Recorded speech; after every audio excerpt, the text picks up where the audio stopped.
आइए आज हम लोग जो है मेंसुरेशन में सर्किल पढ़ते हैं, वृत्त, जिसको हम लोग इंग्लिश में सर्किल बोलते हैं। सर्किल क्या होता है भाई? तो ये 2D का एक चित्र होता है जिसमें इसका एक सेंटर होता है और सेंटर से ये जो चारों ओर राउंड हुआ है इसको हम लोग परिधि बोलते हैं। परिधि, इस परिधि को अंग्रेजी में सरकमफेरेंस बोला जाता है। सरकमफेरेंस, ये परिधि हो गया। और इस केंद्र से लेकर के और परिधि तक की दूरी को इसकी त्रिज्या बोलते हैं। ये आर क्या हुआ भाई? आर इसकी त्रिज्या होती है और त्रिज्या को अंग्रेजी में बोला जाता है रेडियस। इसमें एक शब्द और आता है, ये पहला पॉइंट समझ लिया। एक शब्द जो होता है वो व्यास होता है। व्यास, व्यास क्या होता है? तो व्यास जो होता है ये 2 टाइम्स आर होता है, यानी त्रिज्या का 2 गुना होता है। व्यास क्या होता है?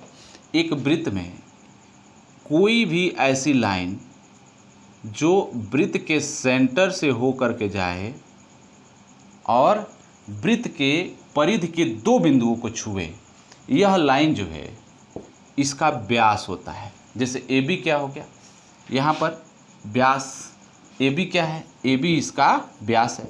ये हिस्सा ओ अगर जो सपोज किया जाए तो ये भी आर होगा और ये भी आर होगा। तो इस तरीके से जो ए बी है वो 2r के बराबर होता है। ये व्यास हो गया। अच्छा, नोट करके कुछ पॉइंट अगर जो हम जानना चाहें तो ये ध्यान रखने की ज़रूरत है कि वृत्त में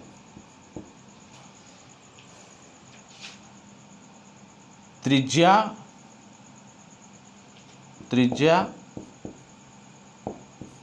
व्यास की आधी होती है।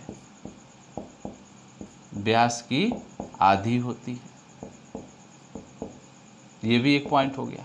ये वही बात है, इसी को पलट करके हमने लिख दिया है कि वृत्त में जो त्रिज्या होती है वो व्यास की आधी होती है। दूसरा, एक वृत्त में कितने व्यास खींचे जा सकते हैं? तो हर व्यास की माप सेम होगी लेकिन अनंत व्यास खींचे जा सकते हैं। एक वृत्त में कितने व्यास खींचे जा सकते हैं? तो व्यास की माप समान होगी लेकिन एक वृत्त में अनंत व्यास खींचे जा सकते हैं। ये एक पॉइंट हो गया, ये लिखने की ज़रूरत नहीं है। हमको इसमें क्या पढ़ना है? तो इसमें जो है कुछ सूत्र हम लोग को पढ़ना है। सूत्र, जैसे कि वृत्त की परिधि क्या होती है? वृत्त की परिधि, एक पॉइंट है वृत्त की परिधि। इसको अंग्रेजी में बोला जाता है circumference of the circle. Of the circle. ये कितनी होती है सरकमफेरेंस ऑफ द सर्किल? ये होती है 2 पाई आर। 2 pi are. यहाँ थोड़ा हम समझ लेते हैं। पाई जो है इसका वैल्यू होता है 22/7 या 3.14। इसकी खोज किसने की थी? इसकी खोज किया था आर्यभट्ट ने। किसने खोजा था इसको? आर्यभट्ट ने। पाई के बारे में एक और बात जान लें। पाई एक अपरिमेय संख्या है। पाई एक अपरिमेय संख्या है। पाई एक अपरिमेय संख्या है। अपरिमेय को अंग्रेजी में इरेशनल बोला जाता है। Irrational. Pi is an irrational number which value is 22/7 means 3.14। इसमें कुछ और पॉइंट्स होते हैं, जैसे कि वृत्त का क्षेत्रफल कितना होता है? वृत्त का क्षेत्रफल, वृत्त का क्षेत्रफल, area of the circle. Of the circle, area of the circle कितना होता है भाई? ये होता है pi r square. Pi r square. ये दूसरा इसमें का पॉइंट हो गया। ये वृत्त का क्षेत्रफल हुआ और ये जो है वृत्त की परिधि। इसमें 2 चीज़ें हम लोग को ध्यान पर रखना है, एक वृत्त की परिधि क्या है और एक वृत्त का क्षेत्रफल क्या है। ये 2 चीज़ें हो गई।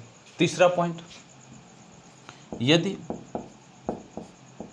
वृत्त की त्रिज्या वृत्त की त्रिज्या को x% बढ़ा दिया जाए तो इसका क्षेत्रफल, ध्यान रखिएगा, 2x + x² 100%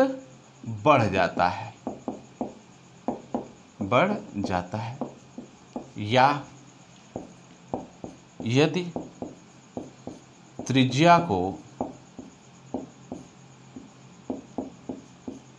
n गुना कर दिया जाए तो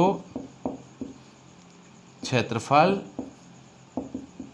n² - 1 गुणे 100% बढ़ जाता है। ये 2 पॉइंट्स हैं इसमें जो पेपर में पूछे जाते हैं।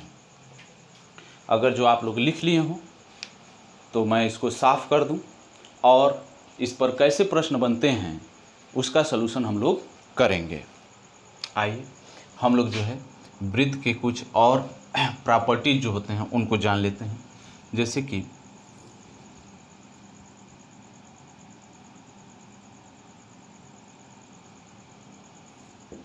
ये वृत्त का केंद्र है, इसको O सपोज करते हैं। ये जो AB लाइन है जो वृत्त को 2 बिंदुओं पर कट कर रही है, इसको हम लोग वृत्त की जीवा बोलते हैं, जीवा, या अंग्रेजी में इसको कार्ड बोला जाता है, कार्ड। ध्यान रखिए क्या बोला जाता है, कार्ड या फिर जीवा। इसमें प्रॉपर्टी फर्स्ट है, क्या है इसकी प्रॉपर्टी फर्स्ट में, या फिर पॉइंट फर्स्ट करके लिख लीजिएगा, वो ये है कि अगर जो इस सेंटर से, सर्किल के सेंटर से इस जीवा AB पर लंब डाला जाए, परपेंडिकुलर ड्रा करा जाए, तो ये AL बराबर BL होता है। कहने का मतलब होता है कि यदि केंद्र O से जीवा AB पर परपेंडिकुलर OL, ये परपेंडिकुलर इसका मतलब होता है लंब, OL खींचा जाए तो AL बराबर LB। ये एक पॉइंट ध्यान रखने की ज़रूरत है। और एक बात जान लीजिए, ये चूंकि यहाँ पर परपेंडिकुलर है तो ये एंगल 90 डिग्री का होगा। इसकी ज़रूरत हमको क्या पड़ती है, इसकी ज़रूरत पड़ती है हम लोग को इसका रेडियस फाइंड करने में। ये R है, ये रेडियस है, AO एक प्रकार का रेडियस है, या OB एक प्रकार का रेडियस है। इसको समझिएगा। एक सिंबल और बता दें, ये नोट करके पॉइंट को समझते हैं हम लोग। जैसे मान लेते हैं कि ये त्रिभुज है, त्रिभुज OLA, ये कैसा त्रिभुज है, समकोण त्रिभुज है। कैसा त्रिभुज है, समकोण त्रिभुज है। ये ध्यान रखिएगा, कैसा त्रिभुज है, ये समकोण त्रिभुज होगा। और समकोण त्रिभुज होगा तो हम एक सूत्र पढ़े हैं कि कर्ण का वर्ग बराबर लंब का वर्ग प्लस आधार का वर्ग। कहने का मतलब ये हुआ कि इसको कर्ण को हम लोग क्या बोलते हैं, हाइपोटेनियस का वर्ग equal to square of hypotenuse equal to, ये लंब को हम क्या बोल सकते हैं, परपेंडिकुलर को हम लोग किससे लिख लें, P का वर्ग प्लस इसको किससे लिख लें, तो B का वर्ग। ये चीज़ आप लोग ध्यान रखिएगा, ये इस तरीके से बनता है। इसमें लंब क्या होगा, तो अगर जो हम इसको थीटा मानते हैं तो ये जो लाइन है ये लंब होगी, फिर ये जिसके साथ ये थीटा लगा है ये आधार हो जाएगा, और जो ये है जो 90 डिग्री के सामने वाली भुजा है इसको हम लोग कर्ण के नाम से जानते हैं। ये छोटी छोटी चीज़ें हो गई। इसमें हम एक क्वेश्चन देते हैं, जैसे समझते हैं। ये एक क्वेश्चन है कि एक सर्किल है, सर्किल में एक जीवा है जिसकी लंबाई जो है इसकी लंबाई, जीवा की लंबाई जो है 8 सेंटीमीटर, ये AB है और AB इक्वल टू जो है ये 8 सेंटीमीटर दे रखा है। ये क्वेश्चन है, A B equal to 8 centimetre. ये इसका सेंटर है O, और O से इस पर एक परपेंडिकुलर ड्रा किया गया है AL, एंड जो परपेंडिकुलर है, परपेंडिकुलर क्या नाम है इसका, OL, ये कितने माप का है, तो 3 सेंटीमीटर माप का है, 3 सेंटीमीटर माप का है। प्रश्न क्या कह रहा है, वृत्त का क्षेत्रफल ज्ञात करें, वृत्त का क्षेत्रफल ज्ञात करें, ये क्वेश्चन है, इस तरीके का है। ये क्या कर रहा है, एक वृत्त है, वृत्त का एक जीवा AB है और उस पर AB पर एक परपेंडिकुलर ड्रा किया गया है जो कि 3 सेंटीमीटर माप का है। अब पूछ क्या रहा है क्वेश्चन कि इस वृत्त का क्षेत्रफल क्या होगा, तो हम सॉल्यूशन कैसे करेंगे। हमको पता है कि वृत्त का क्षेत्रफल क्या होता है, वृत्त का क्षेत्रफल क्या होता है भाई, वृत्त का क्षेत्रफल होता है पाई आर स्क्वायर, ये वृत्त का क्षेत्रफल होता है। वृत्त का क्षेत्रफल क्या हुआ, पाई आर स्क्वायर। ऐसे कंडीशन में आर तो हमारे पास पता नहीं है, लेकिन अगर जो हम इसको ड्रा कर दें तो ये हमारा आर मिल जाएगा। और एक बात हम लोग को अंडरस्टूड है क्या, कि जो परपेंडिकुलर होता है वह जीवा को 2 बराबर भागों में बांट देता है। मीन्स परपेंडिकुलर क्या कर देता है, तो डिवाइड कर देता है कार्ड्स को in 2 equal parts, means AL equal to LB।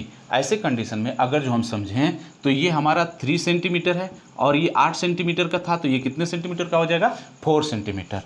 Then तब क्या हो जाएगा, हम समझते हैं इसको, हैंस या अतः क्या हमको मिल जाएगा भाई, आर स्क्वायर इक्वल टू क्या मिल जाएगा, तो आर स्क्वायर इक्वल टू मिल जाएगा 4 का स्क्वायर प्लस 3 का स्क्वायर। 4 का स्क्वायर कितना होता है 16, 3 का स्क्वायर कितना हो जाएगा 9, और 16 9 कितना हो जाता है 25, तो ये आर स्क्वायर हो गया। तो आर का वैल्यू क्या आ जाएगा, तो रूट में 25, तो रूट में 25 का मतलब कितना हुआ 5 सेंटीमीटर, ये हमारे पास आर आ गया। अब हम क्या करेंगे, तो इसको ये जो एरिया है, एरिया मतलब पाई हो गया, और आर का वैल्यू कितना हो गया, आर या आर स्क्वायर डायरेक्ट रख दीजिए, आर का वैल्यू 5 है, 5 का वर्ग कर लीजिए, तो टोटल कितना हो जाएगा 25 पाई स्क्वायर, सॉरी 25 पाई सेंटीमीटर स्क्वायर, ये इसका जो है एरिया हो जाएगा। इस तरीके से इन प्रश्नों को हम लोग करते हैं। अगर जो ये समझ में आ गया हो तो मैं इसको साफ़ कर दूं, और जो है मुझे उम्मीद है कि आप लोग इसको लिख चुके होंगे।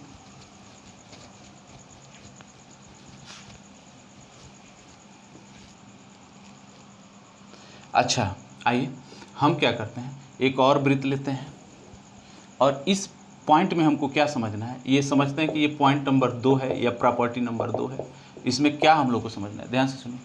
एक वृत्त में अनंत जीवाएँ खींची जा सकती हैं, एक वृत्त में अनंत जीवाएँ होती हैं या जीवाएँ खींची जा सकती हैं। हमको करना क्या है, मान लीजिए एक जीवा ये है AB, और एक जीवा ये भी है, ये हो गया CD।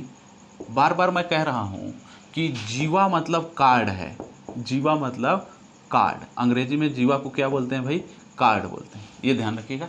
अब ध्यान दीजिए मैं क्या बताने वाला हूँ, कि कोई भी 2 कार्ड्स हैं, कोई भी 2 जीवाएँ हैं, अगर जो इनको डिवाइड करा जाए या परपेंडिकुलर ड्रा करा जाए या इनका जो है अर्धक करा जाए, तो इनके अर्धक जहाँ पर एक दूसरे को काटते हैं वह वृत्त का केंद्र होता है। कहने का मतलब यह है, यदि किसी भी वृत्त के 2 जीवा को या जीवा का अर्धक किया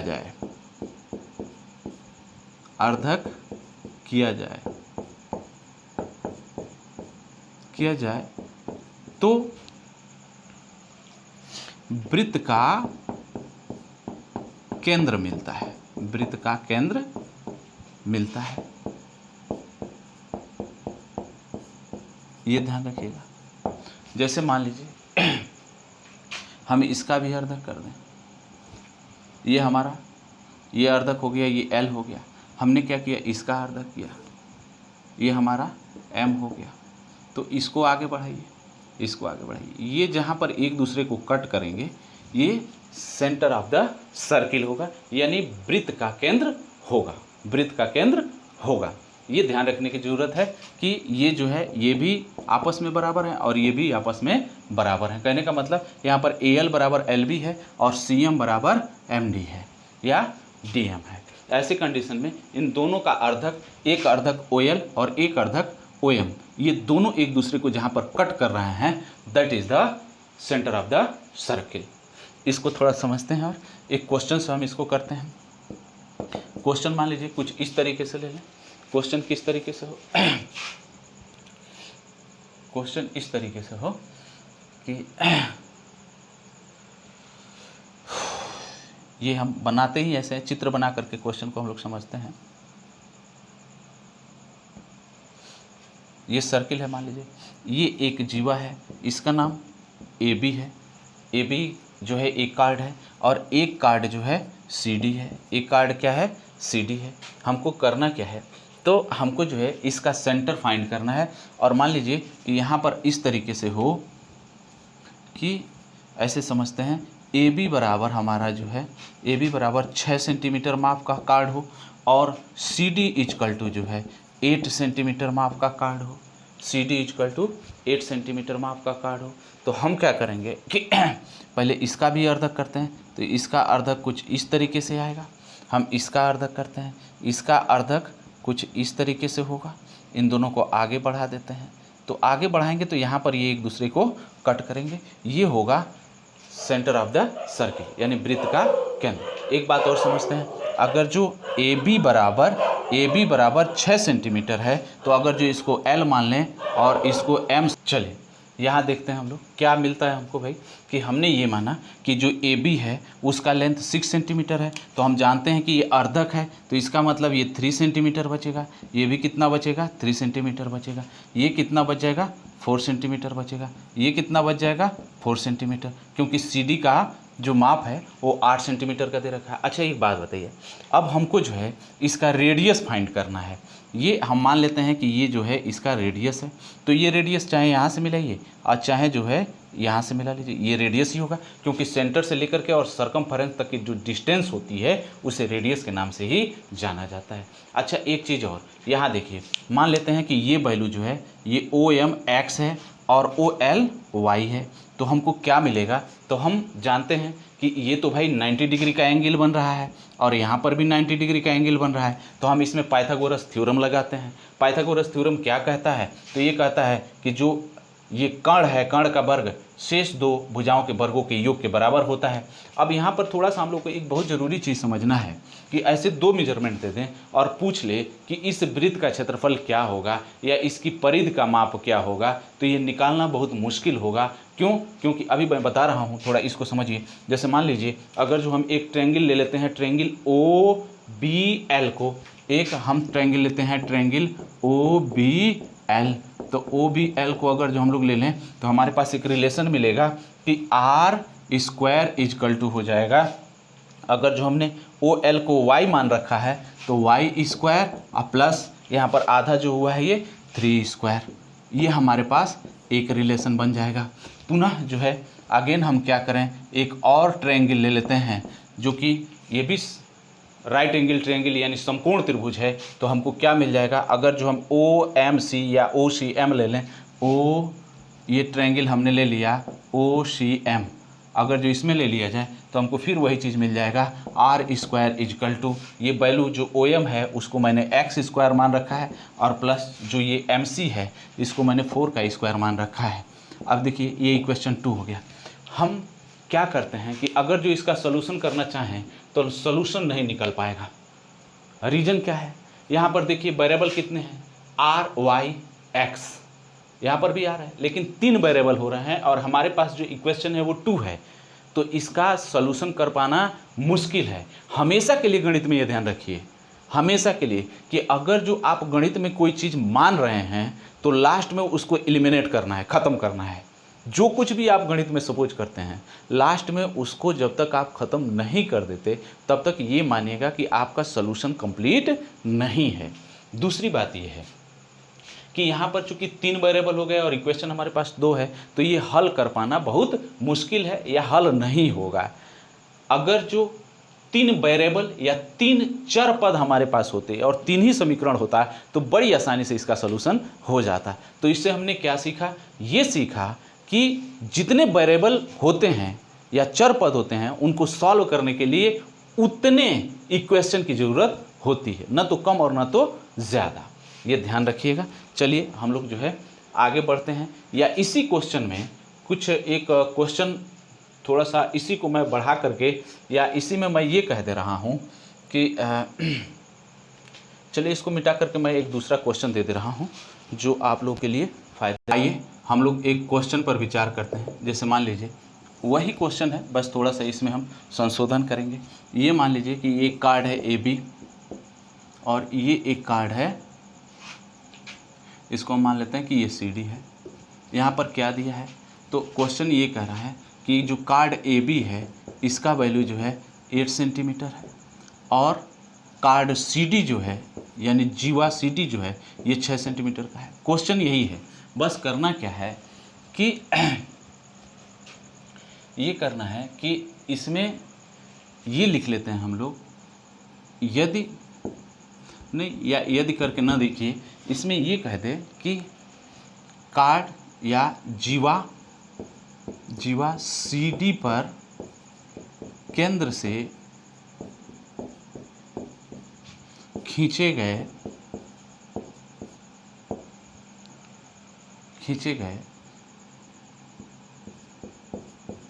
लंब की माप 4 सेंटीमीटर हो, तो इस वृत्त की त्रिज्या छोड़िए, आप इस वृत्त की परिधि, पहला पॉइंट। दूसरा पॉइंट इसका क्षेत्रफल, और तीसरा पॉइंट जीवा AB पर केंद्र से लंब की माप ज्ञात करें।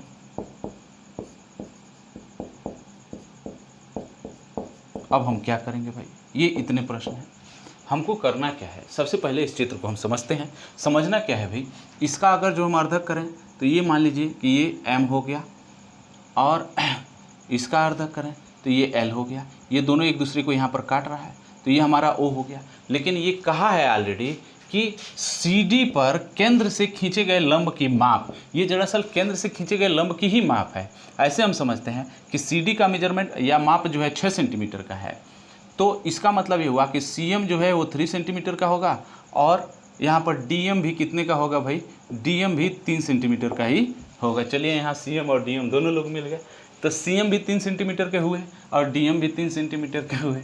ऐसे में हम क्या करते हैं कि इस पर भी विचार करते हैं, तो OL जो है AB को 2 पार्ट्स में, इक्वल पार्ट्स में डिवाइड कर देगा। इसका मतलब यह हुआ कि ये जो AL है वो 4 सेंटीमीटर का हो जाएगा, और जो LB है ये भी 4 सेंटीमीटर का हो जाएगा। अब हमको करना क्या है, तो यहाँ पर ऑलरेडी दे रखा है कि जो ये CD पर जो केंद्र से लंब खींचा गया है, जो परपेंडिकुलर ड्रा किया गया है, उसका वैल्यू 4 सेंटीमीटर है, यानी OM बराबर 4 सेंटीमीटर, ये ऑलरेडी दे रखा है। अब हमको क्या करना है, तो इसको हम फाइंड कर लें, ये हमारा R हो जाएगा। और देखिए यहाँ से हम सोल्यूशन अगर जो करें तो सोल्यूशन हमारे पास क्या मिल जाएगा, ध्यान से सुनिए। R स्क्वायर इजकल टू, ये 90 डिग्री का होता है, इसका मतलब 3 का स्क्वायर प्लस 4 का स्क्वायर, यानी 4 स्क्वायर प्लस 3 स्क्वायर, 4 16 और फिर ये 9, ये R स्क्वायर हो। तो R का वैल्यू कितना आ जाएगा भाई, रूट में 25, और रूट में 25 का मतलब हुआ 5 सेंटीमीटर। ये इसका रेडियस आया, ये इसका रेडियस आया। और जब रेडियस आ गया तो हम जानते हैं कि पहले तो ये हम निकाल लेते हैं कि ये परपेंडिकुलर कितना होगा। तो ये रेडियस देख लीजिए, ये रेडियस यहाँ पर ये 5 सेंटीमीटर का निकला, तो रेडियस तो वृत्त का सेम होगा, ये भी 5 सेंटीमीटर का हो जाएगा। अगर जो ये 5 सेंटीमीटर का हुआ और ये 4 सेंटीमीटर का हुआ, तो हम क्या करेंगे, एक यहाँ पर रफ आइडिया में क्या करते हैं कि ट्रायंगल OLA या OAL या AOL लेते हैं, और इसमें जो है हम करते हैं R का स्क्वायर इजकल, सॉरी R बराबर जो है 5 है, 5 का स्क्वायर बराबर ये वैल्यू जो है 4 का स्क्वायर और इसको हम लोग जो है एक्स सपोज कर लेते हैं, तो ये हो जाएगा एक्स स्क्वायर। कहने का मतलब ये हुआ X square equal to 5 square minus 4 square. 5 25 हुआ, 4 जो है 16 हो जाएगा, ये 9 आ जाएगा, तो ये एक्स स्क्वायर हुआ, तो एक्स का वैल्यू 3 सेंटीमीटर हो जाएगा। यानी कहने का मतलब ये कि ये जो है 3 सेंटीमीटर का होगा। अच्छा, अब हमको क्या क्या फाइंड करना है, तो हमको फाइंड करना है, ये रेडियस निकल के आ गया, इसका जो है परिधि क्या होगा, परिधि, वृत्त का परिधि, circumference of the circle, English में इसको क्या बोलेंगे, circumference of the circle. Circumference का मतलब ये लेंथ होता है किनारे किनारे वाला, तो ये कितना हो जाएगा भाई, ये होता है 2 पाई आर, यानी 2 पाई को ऐसे ही रहने दीजिए, आर का वैल्यू 5 रख दीजिए, तो ये हो जाएगा 10 पाई सेंटीमीटर। आप चाहें तो पाई का वैल्यू 3.14 या 22/7 भी रख सकते हैं। इसी में हम दूसरा पॉइंट देखते हैं।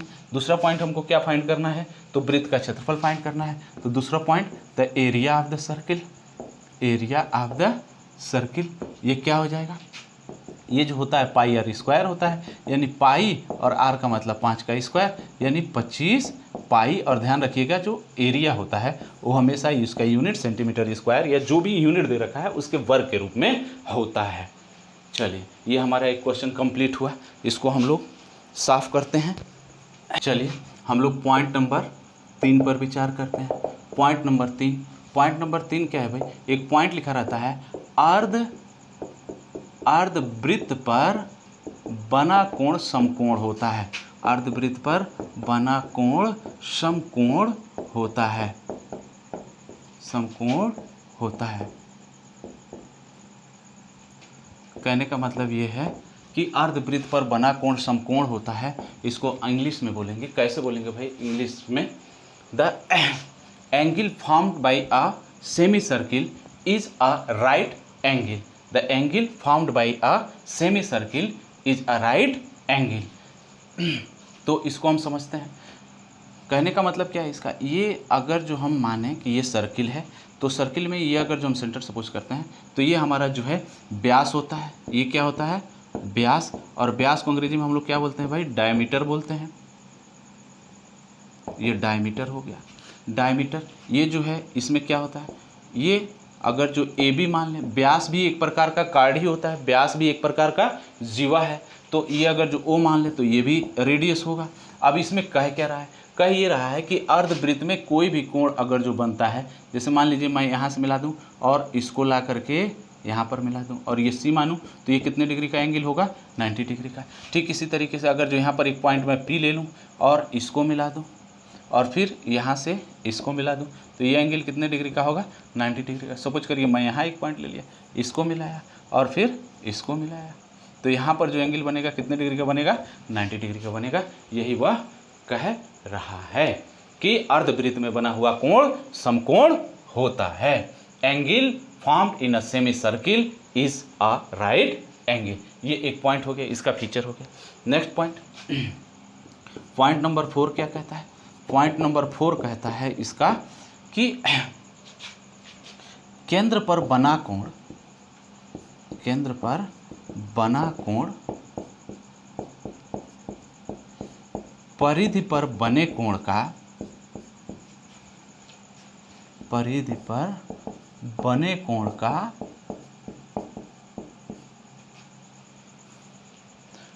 का दो गुना होता है, दो गुना होता है, दो गुना होता है। कहने का मतलब ये यहाँ पर ये जरूर मेंशन कर लीजिएगा, किसी चाप द्वारा, किसी भी चाप द्वारा, चाप द्वारा। कहने का मतलब by any arc the angle formed at the centre of the circle is 2 times of the angle formed at the circumference of the circle. कहने का मतलब क्या है, इसको समझते हैं, ये कैसे क्या कह रहा है। तो इसमें समझते हैं इसको कि ये इस तरीके का सर्किल है, इस सर्किल की खासियत क्या है, ये यहाँ पर इसका सेंटर है। मान लेते हैं कि ये आर्क है, ये एक तरीके का आर्क है जिसको हम लोग ए एक्स या बी सपोज कर लें, ये आर्क है। यहाँ पर ये केंद्र है इसका, और इसको हमने इससे मिला दिया और इसको इससे मिला दिया, यह थोड़ा सा ये टेढ़ा हो गया, इसको जो है इससे मिला दिया, ये इस तरीके का हो गया। और ये सेंटर O है, इसको हमने क्या किया, यहाँ से मिलाया, इसको यहाँ से मिलाया। तो ये एक आर्क है AB, आर्क क्या है AB, इसके द्वारा एंगल यहाँ पर बनेगा। अगर जो यहाँ पर 2 थीटा एंगल बन रहा है तो यहाँ पर थीटा का एंगल बनेगा। ये याद रखना है कि किसी भी चाप द्वारा, ये चाप है ARB is an arc and the angle formed by this arc AXB is 2 times एक मिनट, इसके सेंटर पर बना हुआ कोण इसके परिधि पर बने कोण का 2 गुना होता है। तो इसको आप कैसे कहेंगे, तो angle formed by any arc at the centre is 2 times of the angle formed by the same arc at the circumference. इसको आप लोग समझ लीजिए, ठीक है। जैसे एक क्वेश्चन हम ये यहाँ पर दे रहे हैं। एक क्वेश्चन ये क्या कह रहा है कि जैसे मान लीजिए कि ये एक सर्किल है, सर्किल में क्या कह रहा है, तो ये एक आर्क है, ये आर्क है AB और यहाँ पर जो है इस तरीके का बना हुआ है, ये जो है इसका सेंटर है, ये सेंटर है। और यहाँ पर एक एंगल बना है, इस एंगल का नाम है 120 डिग्री। और पूछे कि एंगल ACB कितने का है, ACB कितने का है, तो हमारा आंसर हो जाएगा कि ये जो है इसका ये मतलब इसका ये 2 गुना होता है, यानी इसका यह आधा होता है। तो 120 का आधा कर दें तो कितना हो जाएगा, तो 120/2 = 60 डिग्री। कितने डिग्री का हो जाएगा भाई, ये एंगल 60 डिग्री का हो जाएगा। ये हमारा आंसर हो जाएगा। एक और पॉइंट इसको समझते हैं, ये हो गया। इसी को ये कभी कभी पलट के भी लिखता है कि वृत्त के परिधि पर बना कोण सेंटर पर बने कोण का आधा होता है। ये वही चीज़ होती है, इसको लेकर के टेंशन लेने की ज़रूरत नहीं है। चलिए ठीक है, एक और फीचर है या पॉइंट है, समझिए। पॉइंट में हम क्या समझते हैं, तो ये पॉइंट नंबर हमारे पास जो है 5 मिल जाएगा। क्या मिलेगा, जैसे मान लीजिए कि ये एक सर्किल है और इस सर्किल को 2 जीवाएँ AB और एक जीवा है ये CD, एक दूसरे को एक बाहर पॉइंट P पर कट करती हैं, बाहर पॉइंट P पर कट करती हैं। तो एक रिलेशन इन पॉइंट के बीच मिलता है और वो रिलेशन क्या होता है, इससे हमारे क्वेश्चन पूछे जाते हैं पेपर में। तो रिलेशन क्या होता है, ध्यान से सुनिए। पूरा मेजरमेंट यानी AP इंटू ये 60 मेजरमेंट, BP = यहाँ CP इंटू DP, ये इस तरीके का मेजरमेंट होता है। ये एक रिलेशन होता है, इसको ध्यान रखिएगा। मतलब बड़े वाले का छोटे वाले से गुणा और फिर बड़े वाले का ये छोटे वाले से गुणा, जो बाहर होता है, ये दोनों आपस में इक्वल होते हैं। ये 0.5 हो गया। इस पर हम थोड़ा क्वेश्चन करेंगे 0.5 पर। अगर जो आप लोग लिख चुके हैं तो मैं इसको साफ करूँगा। लोग ये क्वेश्चन देखते हैं, ये क्वेश्चन इस तरीके का है, उसी पर बेस्ड है जो हम लोगों ने देखा है अभी। तो ये मान लीजिए एक सर्किल है, ये सर्किल में ये एक कार्ड है एक तरीके से AB, और ये एक कार्ड है, ये CD है। इसमें जो है ये दोनों कार्ड एक दूसरे को पॉइंट P पर प्रतिच्छेद करते हैं, इंटरसेक्ट करते हैं। इसमें क्या मेजरमेंट दे रखा है, इसमें कह रहा है कि ये 9 सेंटीमीटर का है ये वैल्यू, और ये जो है 6 सेंटीमीटर का है। और ये वैल्यू क्या कह रहा है, तो ये कह रहा है कि ये वैल्यू जो है 12 सेंटीमीटर ना लेकर के इसको जो है आप लोग इसको 6 सेंटीमीटर ही लिख लीजिए। और पूछ रहा है कि ये वैल्यू कितनी होगी, ये वैल्यू कितनी होगी।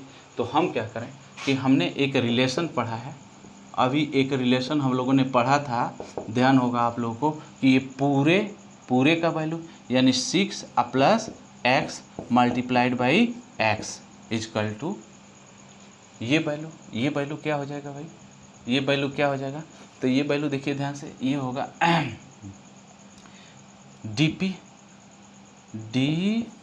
DP का वैल्यू कितना है भाई, तो 9 और 6 मिल के कितना हो जाएगा 15, या इसको आप लिख लीजिए DP × ये CP।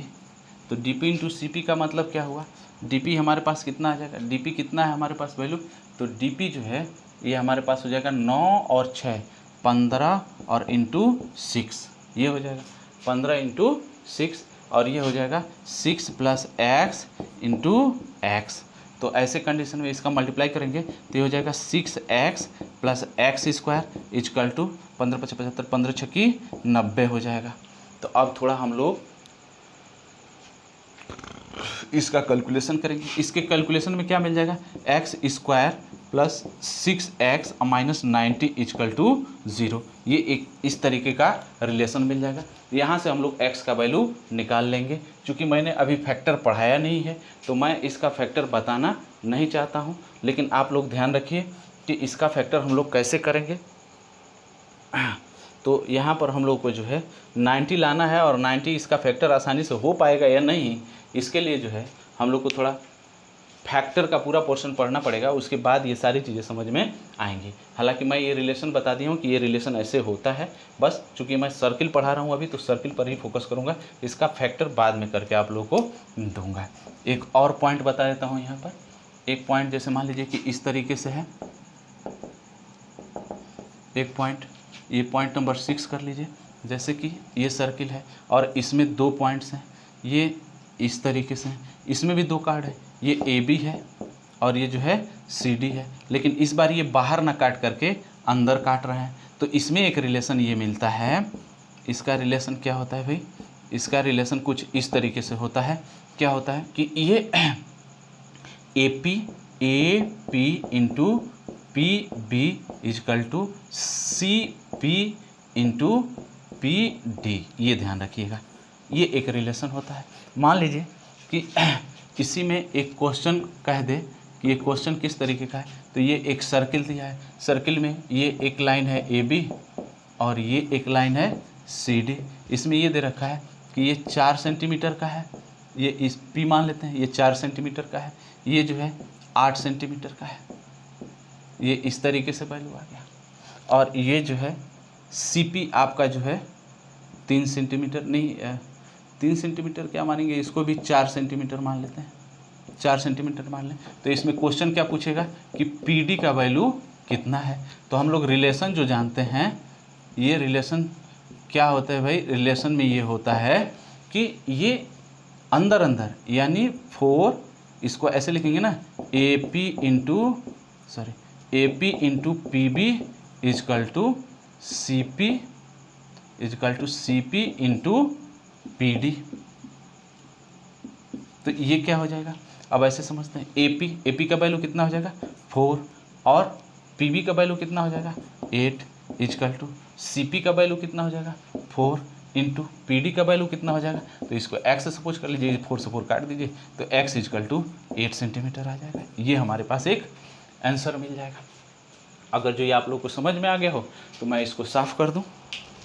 आइए हम लोग पॉइंट नंबर 7 पर फोकस करते हैं। पॉइंट नंबर 7 क्या कहता है, ये मान लीजिए कि ये एक सर्किल है, सर्किल में ये एक का कार्ड है AB और यहाँ पर एक पॉइंट है C। ये इस पर जो है, इसको कट ना करे, ये समझिएगा, ये थोड़ा गड़बड़ हो गया है, इसको रहने दीजिए, ये ऐसे करिए। मतलब ये जो है ना, इसको मान लीजिए कि ये टेंजेंट है।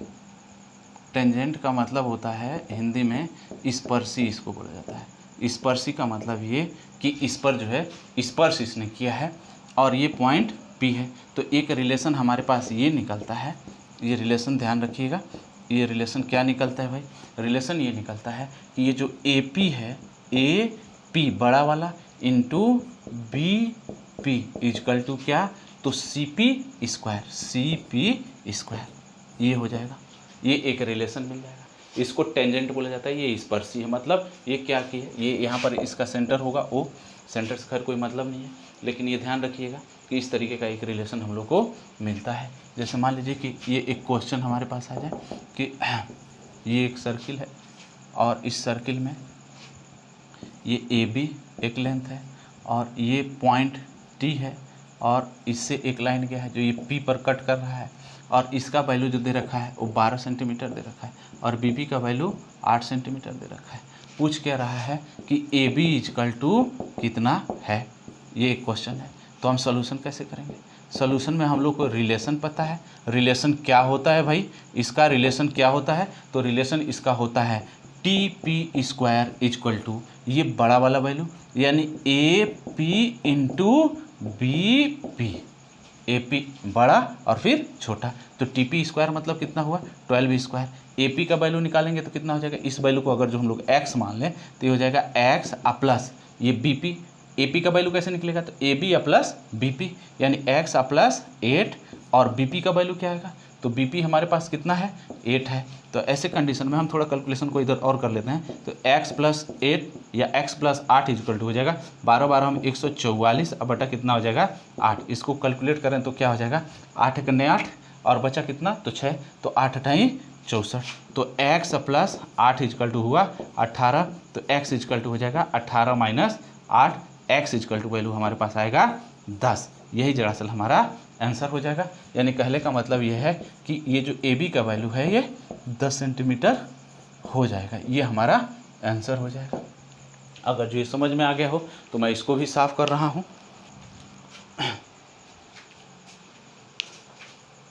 आज हम लोग इतने ही देखते हैं। इस लेक्चर के माध्यम से मैंने आप लोग को बताया कि सर्किल से संबंधित प्रॉब्लम्स कैसे आते हैं। हालांकि मैं अभी सर्किल से संबंधित कुछ ऐसे पॉइंट्स हैं जो बहुत ज़रूरी हैं और बाकी हैं, तो मैं उस पर एक और लेक्चर दूंगा और उम्मीद करता हूं कि आप लोगों को यह लेक्चर अच्छा लगा होगा। अगर जो अच्छा लगा है तो प्लीज़ इस चैनल को आगे प्रमोट करने के लिए सब्सक्राइब करिए और अपने दोस्तों के पास शेयर करिए, ताकि जल्द से जल्द इस चैनल पर अधिक से अधिक लोग जुड़ सकें और अधिक से अधिक फ़ायदा उठा सकें। धन्यवाद।